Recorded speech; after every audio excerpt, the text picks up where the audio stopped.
Bonjour à tous, j'espère que vous allez bien et je vous retrouve aujourd'hui pour une chronique spéciale sorcière de cuisine. Alors voilà, tout d'abord j'espère que vous avez passé une bonne semaine et que tout va bien pour vous. Pour ceux qui sont rentrés de vacances, eh bien j'espère que tout s'est bien passé pour vous et que ceux qui reprennent lundi, eh bien bon courage pour la reprise, pour votre rentrée. Voilà, moi j'ai commencé ma rentrée le week-end dernier en mettant la main les derniers détails donc à mon nouvel e-learning, ma nouvelle classe en ligne sur la magie intuitive que vous pouvez retrouver dans mon académie de magie. Voilà, je vous mettrai le lien en descriptif. Mais justement, en parlant de pratique magique et d'école de magie, je compte également donner un atelier en live parce que les ateliers en live vont bientôt reprendre aussi. Je me demande si je vais pas commencer dès la fin août, sinon ce sera début septembre qu'on va reprendre tous les ateliers, le temps que je fasse le planning et tout. Et parmi tous ces ateliers live, eh bien, il y aura un atelier sur la magie de cuisine, comment faire un repas magique de A à Z. Alors autant voilà pour les débutantes que pour celles qui vont en apprendre un petit peu plus sur la cuisine magique et sur le processus de création d'un repas magique. Et donc ce sera un atelier en live. Alors juste pour info, les ateliers en live se passent bien sûr en visioconférence. Donc en général c'est sur Messenger parce que c'est encore celui qui passe le mieux. J'ai testé Zoom aussi, mais bon, ça peut être Messenger. Je trouve que c'est celui qui est le plus facile, celui où on capte le mieux. Voilà. Mais ça, je vous tiendrai informé quand mes ateliers seront prêts. Donc voilà, on passe toujours d'excellents moments dans les ateliers. Enfin, ça recrée une espèce de petite assemblée de sorciers et de sorcières, je dirais, qui se connaissent tous les uns les autres après. Et c'est vachement sympa de communiquer ensemble, même après les ateliers. Je sais qu'il y en a qui sont restés en contact après mes ateliers de 2021 et j'espère que ce sera le cas aussi pour 2022. Voilà, alors là je vais reprendre maintenant ma chronique parce que c'est quand même pour ça que je fais ce podcast. Donc, comment devenir une sorcière de cuisine en 9 étapes simples mais essentiel. Alors, est-ce que vous vous sentez appelé par cette sorcellerie de cuisine? Parce que pour la magie, il faut être appelé. Hein. On appelle ça l'appel. Voilà. Et si vous vous sentez appelé pour rentrer dans cette grande famille des sorcières de cuisine, eh bien, je vous invite à écouter mon podcast. Peut-être que lorsque vous étiez enfant, vous aimiez à assister vos grands-parents, votre grand-mère ou même votre maman, si elle faisait de la cuisine, si elle avait le temps de faire de la cuisine, je veux dire, eh bien que vous aimiez l'assister à la cuisine ou simplement la regarder et que pour vous, cet acte de préparer la cuisine était véritablement un acte magique. Peut-être que dans vos têtes, vous disiez « Oh, mais elle fait vraiment de la magie, c'est incroyable, avec ses ingrédients, tout ce qu'elle arrive à faire. » Si dans votre tête, vous pensiez déjà magie en regardant un repas, alors vous êtes certainement une sorcière de cuisine. Peut-être également êtes-vous une femme au foyer, ou est-ce vous qui préparez systématiquement tous les repas dans votre famille? Ce n'est pas péjoratif du tout, et ça peut devenir une véritable passion si vous devenez une sorcière de cuisine. Ça va vous libérer, ça ne vous paraîtra plus du tout une corvée, mais au contraire, ça va vous transformer, ça va transformer cet acte quotidien, voire bi-quotidien pour certains, en acte purement sacré et magique. Et puis c'est très inspirant. Mais voilà, vous vous demandez comment on devient une sorcière de cuisine. Eh bien, le départ, je dis bien le départ, enfin les bases ne sont pas difficiles. Et je vais vous exposer là les étapes essentielles pour les bases d'une bonne sorcellerie de cuisine. Alors tout d'abord, on va revenir sur le fait de qu'est-ce que c'est une sorcière de cuisine. Parce qu'on doit définir quand même ce chemin spécial avant d'entrer dans les étapes pour devenir une sorcière de cuisine. Donc, en résumé, une sorcière cuisinière, eh bien, c'est une personne, alors pas forcément une femme, ça peut être un sorcier de cuisine, hein, qui pratique la magie dans la cuisine et la maison en utilisant principalement de la nourriture et des objets du quotidien en tant qu'outil magique. Alors, la magie de cuisine peut être une section à part entière, c'est-à-dire que vous pouvez être uniquement une sorcière de cuisine, mais sachez que la sorcellerie de cuisine fait partie de la sorcellerie domestique, qui est également un des domaines que je pratique. La magie domestique est un des domaines que je pratique en sorcellerie avec la magie des haies, avec la sorcellerie des haies. Mais on retrouve également la magie de cuisine dans la magie verte. La magie verte fait aussi partie de la sorcellerie des haies. Dans les divers types de sorcellerie, il y a plusieurs branches que vous devez apprendre suivant votre spécialité, vous voyez. Mais vous pouvez tout à fait être uniquement une sorcière de cuisine, parce que c'est déjà pas mal, il y a déjà énormément à apprendre, comme vous allez le voir. La sorcière de cuisine est capable de concentrer son énergie pour préparer des repas magiques et pour créer un espace sacré à la maison. Elle est aussi experte dans d'autres préparations magiques comme des potions et certains remèdes qu'elle va fabriquer à partir d'herbes et de plantes. Mais elle peut aussi les fabriquer à partir de légumes et d'autres choses qu'on ingère. Voilà. En tous les cas, il y a toujours des ingrédients de cuisine qui rentrent dans son art. Alors maintenant, on va voir comment ça se passe concrètement. Alors déjà, il faut que vous sachiez que comme toutes les pratiques magiques, il y a énormément de travail personnel à fournir. La magie, c'est pas juste lire un bouquin et dire on est sorcier. Non, non, non. Il faut pratiquer pour être sorcier. Et en magie de cuisine, c'est comme pour le reste. Vous allez bien sûr faire de la cuisine, mais vous devez aussi apprendre au départ les bases de votre sorcellerie. Et l'outil le plus important qu'une sorcière de cuisine ait sous la main, eh bien, c'est son garde-manger.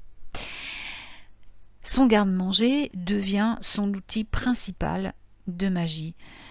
Et il doit comprendre, en plus des légumes, et tout le reste, il doit comprendre un approvisionnement décent en herbes, en épices et en plantes. Alors, si vous êtes déjà cuisinier, cuisinière, vous possédez probablement déjà énormément d'herbes et d'épices dont vous avez besoin. Alors, rassurez-vous, vous n'avez pas besoin non plus d'acheter toutes les herbes, toutes les épices, parce qu'il y a des herbes au niveau correspondance magique qui en remplacent d'autres. Et puis, il y a des herbes qui ont des propriétés communes. Et puis, il y a beaucoup de magie qui peut être trouvée dans des épices toutes simples, comme la cannelle, le poivre, le sel. Alors, qu'est-ce qui va se passer? Pour apprendre tout ça, pour en savoir plus sur les herbes et les épices magiques qui sont déjà présentes dans votre garde-manger ou celles dont vous aurez besoin pour votre pratique magique, eh bien, il va falloir apprendre. Il va falloir que vous appreniez les vertus, les qualités nutritionnelles, mais aussi les qualités de guérison des plantes et des épices que vous allez utiliser en cuisine, mais également des légumes, des fruits, etc., etc. Pourquoi? Parce que c'est tout cela que vous allez mélanger ensemble pour préparer vos repas, et cela va transformer toutes ces choses-là en outils magiques et en traitements naturels pour la santé. Vous allez faire d'une pierre deux coups. Vous allez apprendre à faire de la magie avec votre cuisine, mais aussi à vous guérir. C'est pourquoi il faut vraiment tenir un grimoire. Alors ça, c'est la deuxième chose. On va commencer par le grimoire en magie, comme pour tout autre type de magie.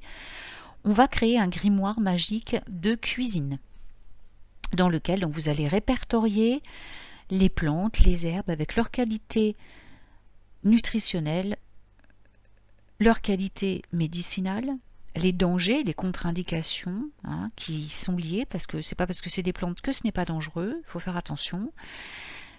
Et également, bien sûr, leurs vertus magiques pour votre sorcellerie. Donc, vous pouvez même faire sécher quelques herbes, quelques feuilles d'herbe pour les coller dans votre grimoire. Faites quelque chose de joli, d'attractif. Prenez des photos ou imprimez des photos, faites des dessins. Enfin voilà, rendez ce grimoire... faites ce grimoire vraiment un truc exceptionnel, quoi. Alors, vous allez y rajouter, en plus de toutes ces connaissances, les recettes familiales, les secrets de sorcières de cuisine que vous allez découvrir, toutes les recettes que vous allez confectionner avec les résultats obtenus, parce que ça reste un grimoire, c'est pas un livre de cuisine. Donc quand vous allez trouver une recette, que vous allez la mettre en application, vous allez laisser de la place suffisante après pour noter le résultat, ce que vous avez obtenu après, si ça a marché ou pas. Est-ce que si vous la refaites, pensez à noter la page de référence de la recette de base et ce que vous avez apporté comme changement pour avoir des résultats différents, bien sûr. Vous pouvez faire un grimoire moi j'aime bien pour la cuisine, le grimoire de cuisine, j'aime énormément comment dire, utiliser un classeur, parce que le classeur, déjà vous allez mettre vos feuilles dans des pochettes plastiques, ce qui fait que quand vous allez l'utiliser pour la cuisine, vous n'allez pas salir vos feuilles par rapport à un grimoire que vous allez feuilleter, parce que vous allez forcément le feuilleter, donc il risque de se salir. Si vous renversez un petit peu de truc dessus, c'est des petits feuillets plastiques, donc ça ne se salit pas un petit coup d'éponge. Alors je sais que moi je suis anti-plastique, ok, mais là bon, en même temps c'est pour la bonne cause, vous n'allez pas, normalement vous allez pas les jeter après, vous allez les garder. Votre grimoire vous le gardez à vie, donc on parle même plus de recyclage, on garde. Donc ça c'est une bonne solution, même si vous ne mettez pas en feuillet plastique, mais au moins vous pouvez remplacer, rajouter des feuilles à volonté. Vous n'êtes pas obligé du coup de laisser la place après les recettes, vous rajouterez un feuillet avec la nouvelle recette, avec les résultats obtenus et les comparaisons. C'est un très très bon moyen de faire un beau grimoire de cuisine magique, un beau grimoire tout court d'ailleurs. Et vous pouvez aussi utiliser bien sûr un ordinateur, vous pouvez aussi faire un grimoire virtuel de cuisine. Donc ça, c'est la deuxième étape très importante. Ensuite, on va passer au repas magique, bien sûr. Alors, c'est quoi un repas magique? Eh bien, c'est un sortilège. C'est un rituel pour une sorcière de cuisine. Donc, le processus de planification de la recette, de la collecte des ingrédients, de la cuisson du repas, tout ça, c'est une pure alchimie. La sorcière de cuisine va prendre des ingrédients et va les transformer en quelque chose d'entièrement différent. Elle va en faire une nourriture pour le corps, certes, mais aussi pour l'esprit et pour l'âme, et pour votre santé. Donc lorsque vous apprenez à être une sorcière de cuisine, il faut cuisiner magique. Il faut apprendre à cuisiner un repas magique. Des ingrédients de la recette, de leurs propriétés magiques, nutritionnelles, etc., à l'énergie mise dans le repas, chaque étape du processus est important, y compris la cuisson et le post-repas, et le post-préparation, je veux dire. Et si vous voulez en savoir plus sur la préparation d'un repas magique de A à Z, eh bien je prévois de donner des ateliers live à partir de la rentrée pour vous apprendre à confectionner un repas magique de A à Z. Donc pour cela, je vous inviterai à consulter mon site, de vous rendre sur le site de mon académie de magie contemporaine, donc qui est lié à mon site officiel. Vous trouverez le lien sur mon site officiel et vous le trouverez aussi en partage en dessous dans la barre de description. Voilà, alors ensuite l'autre étape qui est très importante, c'est de prendre conscience que nous ne sommes pas seuls. C'est-à-dire que nous allons travailler avec des aides absolument inattendu, du moins pour certains. Parce que nous, les sorcières, les sorcières pratiquantes, et nous savons très bien que dans une maison, nous sommes toujours accompagnés, nous ne vivons pas seuls, qu'il y a des esprits domestiques qui nous accompagnent. Alors ce n'est pas du tout péjoratif, esprit domestique, hein. Ce sont les gardiens de la maison. Cela peut être des ancêtres, des dieux et déesses, ou des esprits qui appartiennent à l'autre monde. C'est-à-dire ce que les gens appellent en général le peuple féerique. Dans les temps anciens, tout le monde, nos ancêtres, savaient qu'il y avait un esprit gardien dans la maison et des esprits familiers, et tout le monde travaillait avec eux. C'était vraiment quelque chose de concret pour eux, de réel, surtout dans les campagnes. Alors par exemple en Angleterre, je le sais parce que j'ai de la famille là-bas, dans ma famille et dans toutes les familles anglaises, nous savons pertinemment que nous sommes toujours accompagnés par des esprits de l'autre monde et du monde céleste. Et surtout tout ce qui est rapport à l'autre monde, donc au peuple de la Terre, c'est-à-dire, comme je disais, le monde de Faerie. Ils n'aiment pas qu'on les appelle fées, donc c'est pour ça que j'évite de prononcer. Donc j'évite vraiment de dire les fées, parce qu'ils n'aiment pas du tout. Parce qu'en fait, c'est quelque chose à la base qui était très négatif dans les temps anciens, puisque c'est l'étymologie du mot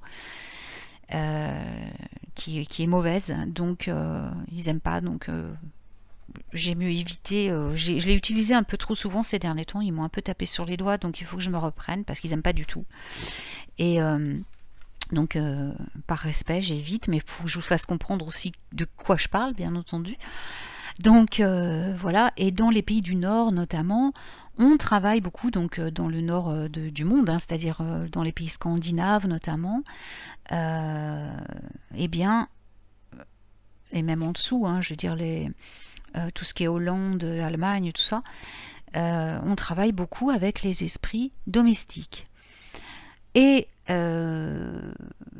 la sorcière de cuisine ne va pas y échapper, elle va travailler avec eux.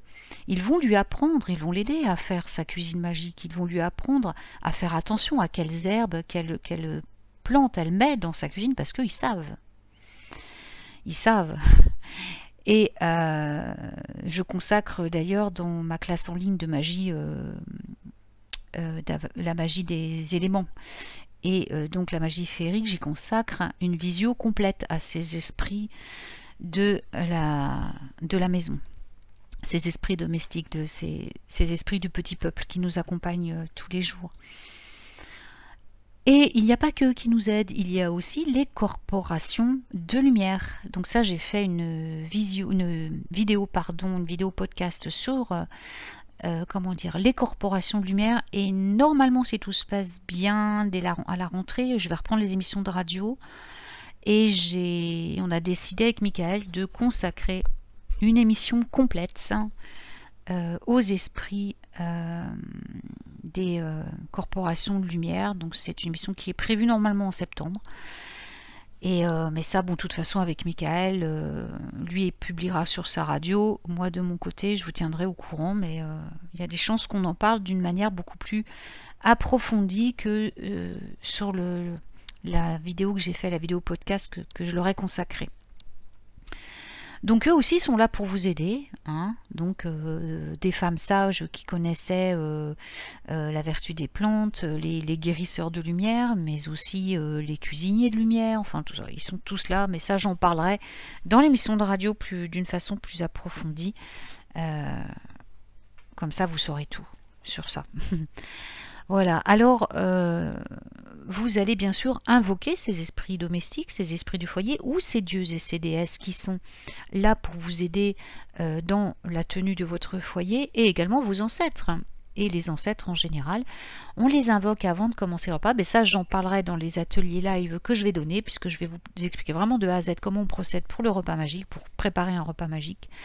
Mais en fait, on les invoque avant, et voilà, on se connecte à eux et on les laisse. En fait, c'est eux qui travaillent à travers nous quasiment.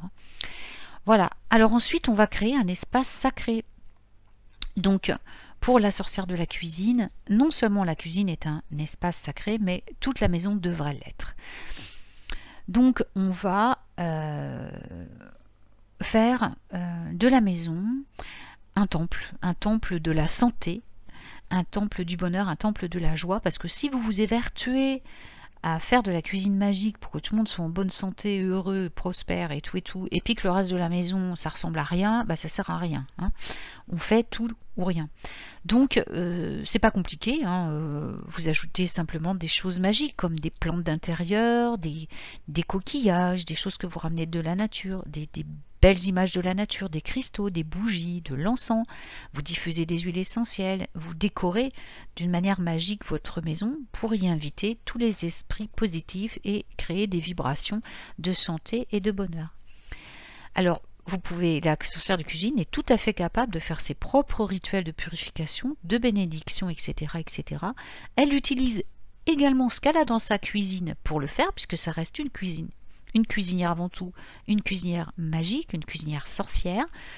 Et elle va utiliser ce qu'elle a sous la main dans la cuisine pour faire ses rituels de purification, bénédiction, pour enlever les énergies négatives, pour rappeler l'énergie positive, tout ça uniquement avec ce qu'elle a dans sa cuisine. C'est la particularité de la sorcière de cuisine, elle ne va travailler qu'avec ce qu'elle a dans sa cuisine. Ensuite, il y a nos outils. Alors les outils de la sorcière de cuisine, ce sont ses ustensiles de cuisine. Point barre. C'est-à-dire qu'un atamé pour les Wiccans, par exemple, si elle est Wiccan, ça va être son couteau de cuisine. Vous voyez ce que je veux dire? Bon, après... pour toutes les autres sorcières, une baguette, c'est sa cuillère en bois. Donc je vous invite à les décorer, vos cuillères en bois, à la graver de symboles magiques. D'ailleurs, là j'en ai, il faut que je les fasse pour vendre en boutique parce que j'ai eu de la demande et j'ai pas eu le temps. Mais moi j'adore graver des symboles magiques sur mes outils de cuisine parce que voilà, ça leur donne un pouvoir supplémentaire. Puis, chaque appareil de la cuisine va devenir magique parce que vous allez le dédier, le consacrer à l'art de votre sorcellerie de cuisine. Vous consacrez tous vos objets. La marmite va devenir un chaudron. Votre théière va devenir celle qui va contenir toutes les potions à base de plantes. Et le four est qui est le lieu de bénédiction et de prospérité de la maison. Alors là, va transformer tous vos ingrédients en repas magiques, bien sûr. Alors pas que le four, la cuisinière en général.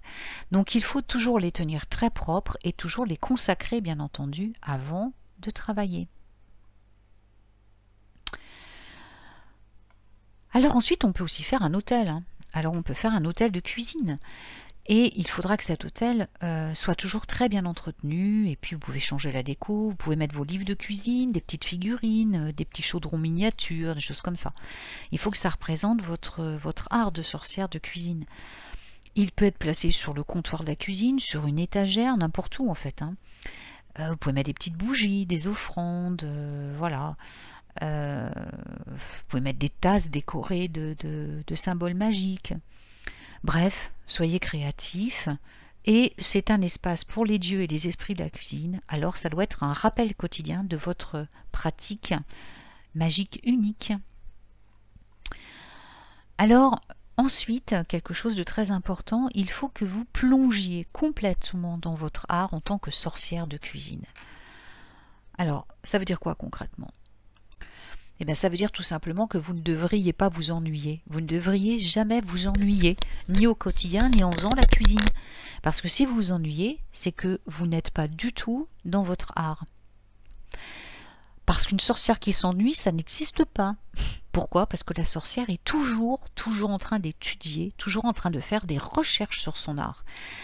Et croyez-moi, si vous plongez convenablement dans votre tâche de cuisine sorcière, eh bien, vous n'aurez jamais le temps de voir le temps passer, vous n'aurez jamais le temps de vous ennuyer. Donc, vous allez vous plonger dans l'étude des aliments, l'étude donc des épices, tout ça. Donc, comme je dis d'abord, la recherche de tout ce qui est plantes, herbes, épices pour votre cuisine. Donc ça, j'en ai parlé précédemment, je ne reviens pas dessus. Mais vous allez pouvoir aussi faire des recherches de cuisine, de la cuisine de vos ancêtres.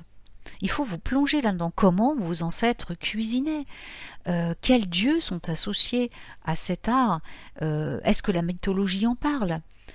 Vous pouvez aussi aller plus loin dans votre art en cultivant votre propre nourriture.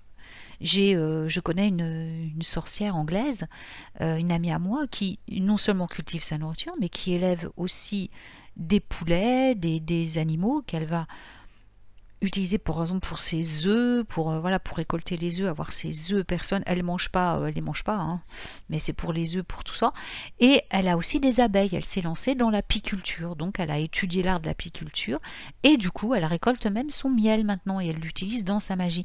Une sorcière de cuisine va enfin toutes les sorcières, on est toutes comme ça. On consacre notre vie à ça. Notre magie, c'est notre vie, donc on se plonge à fond là-dedans. Vous voyez qu'on est bien loin de la lecture d'un simple livre qu'on va acheter et qu'on va poser sur une étagère et on va dire oh, chouette, je suis une sorcière parce que j'ai un livre de magie. Non, non, non, c'est pas ça la magie. La magie, ça se pratique et on va au bout, tout au bout et tout au fond. Sinon, on ne peut pas se déclarer sorcier. Voilà. Alors ensuite, on va faire aussi plein d'autres choses à côté de la cuisine à ingérer. D'abord, on fait les potions, ça je vais y passer vite fait, voilà, les thés, les infusions magiques. Alors ça, c'est génial, parce qu'on prépare voilà, toutes nos tisanes, tous nos thés, donc à base de nos plantes, hein, on n'achète pas tout fait, on les fabrique, on les mélange, on fait nos mélanges, donc ça c'est passionnant. Mais on fait aussi des teintures. On fait des teintures, on va faire aussi des vins magiques, des vins à base de fruits, à base de plantes, à base d'herbes, qui vont devenir des vins médicinaux. Vous voyez, ça va beaucoup plus loin. Et en plus, on peut même aller, on pousse même la chose, les thés, voilà, vous faites du thé avec des vraies feuilles, hein, on ne prend pas de thé en sachet, on prend des thés avec des vraies feuilles. Et du coup, eh bien, on peut même utiliser ces feuilles de thé pour prédire l'avenir. Vous voyez, c'est de la tassomancie. On fait aussi des pots pourris, des sprays, des poudres. Là, tout ça, on fait des tas de choses en cuisine magique. Vous ne pouvez pas vous imaginer. On peut même créer nos produits ménagers pour nettoyer notre cuisine. On peut les faire nous-mêmes, voyez. La cuisine magique, c'est tout ça et bien plus encore. Et être une cuisinière magique, une sorcière de cuisine, eh bien, croyez-moi, ce n'est pas une mince affaire. Il ne faut pas classer ça dans une magie secondaire. C'est une magie à part entière. Et c'est une partie très importante même de notre magie, puisque comme je l'ai dit, on est obligé de l'apprendre, cette magie de cuisine, si on est sorcière verte, si on est Edge Witch, si on est sorcière en général d'ailleurs. C'est la magie de cuisine fait partie intégrante de l'art sorcier. Après, si vous décidez d'être simplement une sorcière de cuisine, ce qui est déjà énorme, croyez-moi, eh bien, vous aurez déjà fort à faire, croyez-moi, et c'est une des plus belles branches de notre art sorcier. Voilà, donc c'est terminé pour cette chronique. Donc je vous invite je vous mettrai le lien sur Facebook à consulter d'ici les prochains jours mon calendrier, donc des ateliers que je vais mettre à jour aujourd'hui ou demain. Demain, non, ça m'étonnerait parce que je suis très occupée, mais aujourd'hui ou ce week-end, pour voir un peu, je veux dire, tous les ateliers que je vais vous proposer à la rentrée, des ateliers donc en visioconférence, mais également il va y avoir des nouvelles initiations, des nouvelles classes en ligne qui vont arriver d'ici la fin de l'année, sur des tas de sujets différents que je n'avais pas encore abordés. Donc je pense que ça va être des belles aventures magiques qu'on va vivre ensemble. Voilà. Et je voulais tous vous remercier pour votre présence. Je remercie encore tous les gens qui achètent mon livre et tous ceux qui me soutiennent au quotidien. Je vous remercie de tout mon cœur. J'espère que cette chronique magique va vous aider, vous donner envie d'aller plus loin dans votre art magique. Voilà. En tout cas, je vous embrasse très fort et je vous souhaite une très belle journée. Et si juste une précision avant que je termine, parce qu'on m'a demandé ça l'autre fois, c'est quoi la tribu de lumière? Voilà, j'ai oublié de vous dire, j'avais dit à la jeune femme que j'en parlerais dans ma chronique. Et en fait, ma tribu lumière, en fait, c'est le groupe Messenger que j'ai ouvert et dans lequel se retrouvent tous mes étudiants.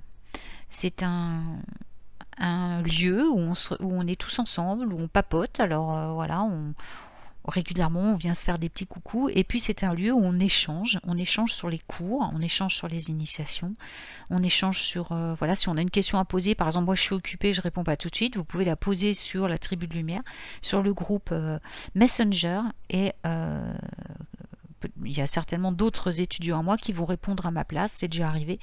Donc voilà, et puis c'est un partage parce qu'on est tous là pour apprendre, moi y compris, j'apprends de mes élèves aussi. Donc on continue à apprendre, on continue à partager, à échanger, on partage nos expériences, on se met, voilà, on peut écrire des petites recettes, on peut faire tout plein de choses, et puis surtout on devient une vraie famille. Voilà. Donc voilà, c'était la petite parenthèse, j'allais oublier. Donc voilà, cette fois c'est fini. Alors je vous souhaite une très belle journée et je vous dis cette fois à tout bientôt pour de nouvelles aventures magiques. Prenez soin de vous.